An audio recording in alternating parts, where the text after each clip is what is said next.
असं होय. म्हणूनच म्हणलं काय घातल्याशिवाय माझा नाही.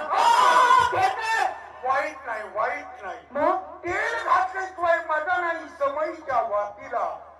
पाणी असल्याशिवाय माझा नाही भूमीच्या मातीला. घासल्याशिवाय धार नाही तलवारीच्या पातीला. आणि आम्ही नर असल्याशिवाय माझा नाही तुझ्या नारीच्या जातीला. म्हणजे तुम्ही न असल्याशिवाय मला नाही